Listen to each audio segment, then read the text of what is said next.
Right, I'm ready. Are you ready? I am born ready. Born ready. Over to you, boss. Over to me. Well, welcome back to the overview for Matt Glover's episode. Yes. Here we go. We are really cracking down on getting these turned out now. We are well ahead. Do you know what? I was spending some time going through that whole schedule this morning. Yeah. And we are months ahead. I mean, that's how you want to be. It is. Obviously, it's good now. We are now down to 2 episodes per week, Yeah. which I think will help. Yes, getting 2 episodes out to you every week, Tuesday and Friday. Tuesdays our and episodes Fridays. dropping. Tuesday will be the main interview, and then we have our little recaps, which you're listening to one right now, coming out on the Yes. Friday. What do you prefer recording, the interview or the overview? Oh, you've put me in a really difficult situation now. I love doing the interviews. I think they're so great because we have really wonderful guests on. The entire setup, the stuff that the camera doesn't get to see, the pre and post work that goes into those ones, these are so easy. Oh, gosh, yeah. I mean, how long did it take for us to set this whole little boothy studio up this morning? Like, 3 minutes. Oh, even. Yeah. Yeah. 3 So minutes. these are considerably easier. They are definitely, they're different. This is more laid back. The other one, we have a guest on and we want to make sure that we're appreciating the things that they're saying. They've made the effort to come and speak to us, whereas I think when it's just the two of us, we really have no respect for what the others say. But I always feel like more relaxed. I think because the cameras are off. Yeah, cameras are off. There's no cameras. We can just chill out, relax. Have a little gab. Exactly. So, but look, I think there's value in both. There's value in both. Exactly. Maybe for you, listener, drop a comment below. Let us know what you one's prefer. your favourite? Which you prefer? Do you prefer sort of like the more polished productions? Even polished production sounds a bit like extreme for what we're doing with it downstairs, to be fair. But hopefully soon we're looking at ways we can get studios set up in the business. So who knows what's going to happen. But today, like I said earlier, Sophia, we're going to be talking about Matt Glover and Matt Glover's episode. Matt Glover was a brilliant guest. He was a really great guest. He was hilarious. He was on point. I had a real struggle with editing up his episode just because there was just so much laughter, so many weird deviants. I think we must have spent about 10 minutes talking about green lasagna. Green lasagna took up a significant portion of that episode and a significant portion of my life since. Have you been obsessing over green lasagna? Obsessing over green lasagna. Really? Have you made green lasagna or? I've given it a go. Have you? I've given it a go. How did it turn out? I doubt as good as Matt's. I mean, you've not sent anyone any photos. No. So... If I make it again, I will put a picture up on the Instagram and people can rate my plate. Please do, because everyone's going to be looking forward to that. But we didn't just talk about green lasagna. Was it green lasagna? It was lasagna, wasn't it? Yeah. We also talked about, too much really, we talked about his new book, Where the F Is My Dining Table. Where that recipe comes from. And I'm very much looking forward to getting we're going to get a copy of the book. Yeah. Because we took part in his Kickstarter, so I'll make sure you get to have a look at that. Mm-hmm. Do you know what maybe we should do? What? Here's an idea. What? We should get the recipe for the green lasagna. Yes. And we should have like a podcast cook along of the green lasagna. We'll set up in a kitchen. Cook. Yeah. I like there it. we go. We'll get like that done. Idea.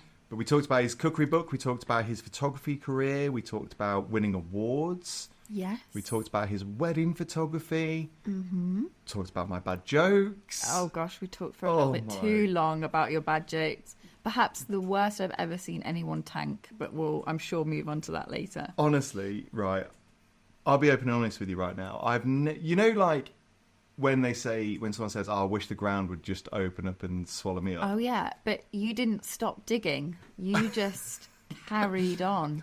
I think my viewpoint was I was in too deep. I thought if I'm going to go down, I'm going to go down swinging. Okay. Yeah. Maybe one of those swings will kind of propel me back up.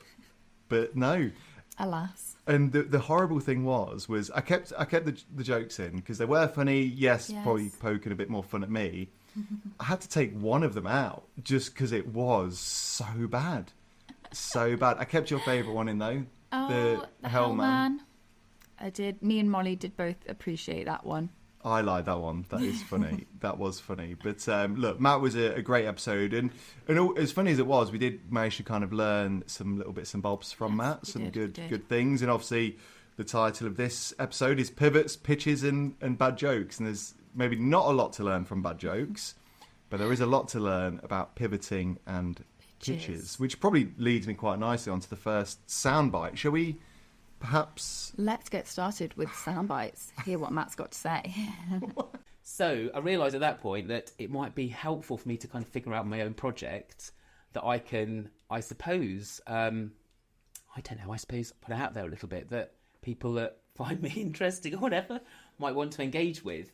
So the food thing was what was kind of like, that was what was in my head. Yeah. So I ordered the dining table before lockdown. So I knew the project was going to happen, but I didn't know that the pandemic was going to like clear my diary out. So actually then it gave me all the time to do it as well. Wow. Well, I think I saw that a bit early, but that was about the end of it anyway. But what I really liked about that section with Matt was when he was kind of talking about just that pivot situation and sort of changing. And I think like as a business owner, as a business leader, entrepreneur, like being a bit creative in what it is you're actually offering. Absolutely. And I mean, you don't get really a bigger pivot than being like, I'm going to make an entire cookbook. No, but it's worked. I guess it kind of touches upon Matt's kind of creative flair. Absolutely. I mean, that's definitely something that he has. You know, he's come from a background of photography and then gone into the cookery sector with fantastic success. Yeah, absolutely. And have you ever seen any of his food photos yet?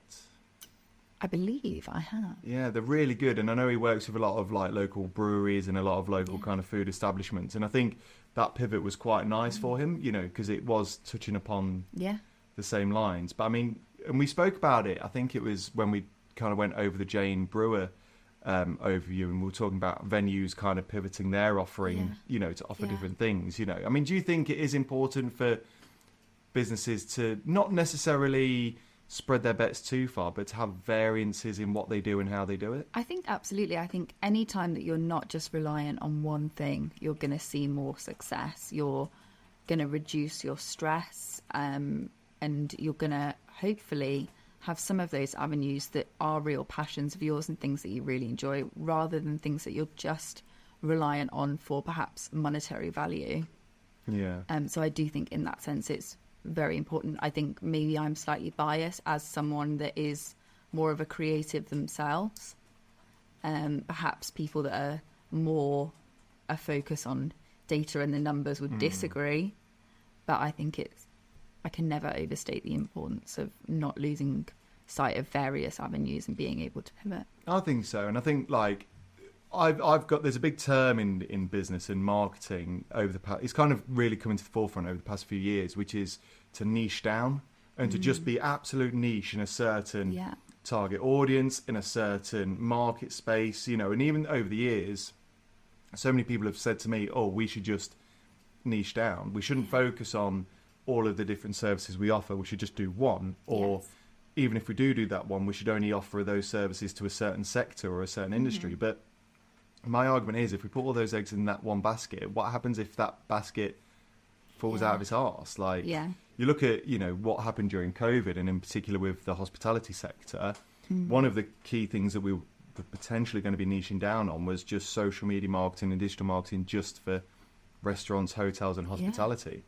That would have closed our business down in COVID, but we're able to pivot and change. So it's quite nice to hear, you know, someone who is a photographer, and he's a great photographer, who is known probably more for his branding and his wedding photography, to be like, I've also got this. Branch out massively. I think no one's saying don't know your market. Yes. You know, but it's about maybe having multiple markets for various different things. You know, if you niche down too much, like you say, you run the risk of that pool of people drying up, and then you've left yourself really with nothing. You can hit on a specific target. No one's saying don't do that. I think it works really well. Like we see it with micro influencers, especially having perhaps sometimes more success than these large scale influencers, because they do have that really niche market that are so willing to listen to them and to buy from them. But I think when you Sorry, I thought someone came into No, the sorry, I was just checking the recording was still on.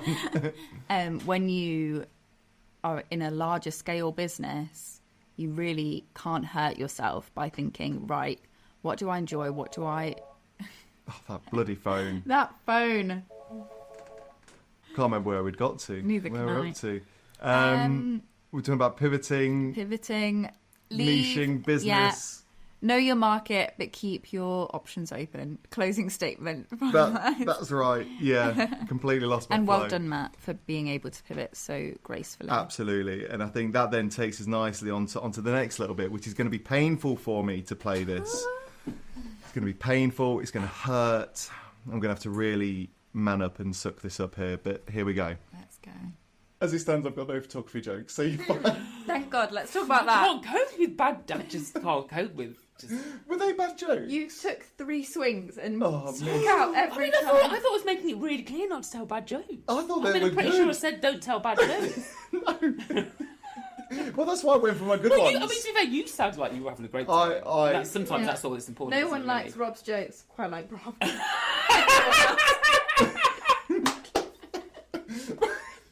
Well, the other day I was Oh my God, is there another one? No, I was walking out of the restaurant and someone chucked some mayonnaise on me and I was like, what the hell, man? Carry on, Sophia.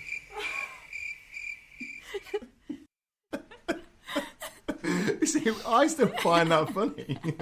It's the fact, like we say in the clip, you had swung and missed 3 times. 3 times. I know. You would have been out in an actual game of baseball, and you went up and you swung once more and missed again. And it still failed. It still failed. I think he made it very, very clear that he wasn't a dad jokes fan. But unfortunately, that is your repertoire exclusively. Oh, yeah. I mean, that's all I've got. I'm genuinely clutching at straws. It's got me through life. It's got me to where I am today. You know, and take that as you will. I mean, it would be interesting to know if the listeners found those jokes funny. Here's the thing. I think everyone has giggled at a dad joke every now and again, but they are an acquired taste, shall we say. They are an acquired taste. Are you a dad joke fan? Do you know what? I work with you all day and you love a dad joke. My partner also loves a dad joke. And so I feel like I've almost just sort of been strong-armed into finding them funny because it's all I'm surrounded by all day. I mean, you say like it's a bad thing. I see it as a positive. I see it as a positive. Yeah. You know, it's... Do you know what? I'm willing to be converted. So if any of the listeners do have any particularly good or terrible dad jokes, I'm very open to hearing them. I do know a great one about a lobster, which I'm not going to tell. Really? Oh, please. No, absolutely not. It has hand actions. I can't do it. Oh, maybe we'll do that for when we're filming something, maybe. But yeah, I mean, look, listeners, drop a comment below. Let us know. Should I give up the dad joke? Should we have like a little section? So like, I can get them out of the way. We have like a dad joke section. Rapid fire dad jokes. Rob's dad jokes. Right, 1 or 2, Nice. in and out, then done. Done for the episode, sorted. Get them out of the way. Yeah, Palate cleanser. absolutely. I was actually... Do not walk up to the plate right now. Can I? Do one. Can I? Right. I was in the library last night and I was looking for dad joke books, right? And whilst I was in there, I went up to the librarian and I said, "Oh, do you have any books on turtles?" And she said, "Hardback?" And I said, "Yeah, with little heads." You see, that's not bad, was it? It's not bad, but you love that one. You tell that one. Have I told you that one before? Yeah. Oh, for God's sake. Maybe that's also my issue. I just Here's repeat the thing. same I jokes. think no one, when they're hearing a dad joke, is hearing that dad joke for the first time. There seems to be sort of infinite jokes, and somehow they're all reused, which is a really special I skill. know. But whilst I was in there, I found a book about anti-gravity. I couldn't put it down. Shall we... Just- go on to this? Let's quickly segue into the goodness, final I need clip. to stop. I was at a networking event once, and I don't really like standing up and doing like my 1 minute, but I do, and I try. What it is, I don't really prepare properly for it, and I think it's because I know I don't like it, so then I set myself up to fail by not preparing for it, and then fail and hate it even more, which is why I don't really tend to do the 1 minute networking things anymore. Anyway, but there was once I got up and I kind of said, "Oh, hi, my name's Matt Glover and I'm a photographer." And then I just said, "Ugh, you know what I do anyway," and just sat back down. Like, this is this is the gold. Yeah, I know, but this is like the gold bit that you're kind of supposed to be selling your business. And I just went, ugh. And I sat down and kind of thought, but then I thought to myself, that's maybe a good way to be memorable, really. Just to like deviate, roll your eyes, rebel, and just shut up. Yeah. So the elevator pitch, the elevator Yes, speech at networking events. Yeah, it's a classic. Have you ever been to a networking event? I've been to a networking event. I've never had to give an elevator pitch. No. How do you think you'd feel in that situation? Oh, I think it's really tricky. I think we've touched on this. I'm not the most amazing at public speaking when all eyes are on me, which, ironic, I know. I also talk on the phone all day as well. But I think it's also really difficult to try and condense yourself down to an elevator pitch, really. 60 seconds? Yeah. You know, is that the sum of me? I think is quite tough. Yeah. I'm sure you've given far more elevator pitches than me. What's your... Yeah, it's a real weird one because... So I go to a lot of networking events, and there are some networking events where you don't need to worry about them. There's some where you have to stand up and give you 60 second and do all that jazz. And I'll be honest, I still get a bit nervous. Like, for someone who, you know, comes across as confident, and I do it a lot, I think it like goes back to, you know, when you're at school and you know you've got like your page to read in a book and you've got to read that page out. Yeah. And do you remember that kind of nerves? That haunting moment. Yeah. I remember counting ahead to find out which paragraph would be mine. And literally reading it again and again before anyone came to it. And I sometimes sit there and think like that. And once again, we've been through this before. I'm not the most prepared of people. I'm very good at thinking on my feet and I'll whip something out quite quickly. But like, I won't sort of have anything prepared, so I'll just kind of stand up and make stuff up. So by the time I'm in the flow, it's okay. But I do sit there and just overthink. Yeah. And so, they are tough. And I think that's why I personally don't find value in the 60-second pitches at networking events, because no one's listening to you. Well, and it also kind of takes away, I think, a little bit from the sense of networking. You know, you're not going and individually trying to build connections with those people. You're sort of professing to a room of people.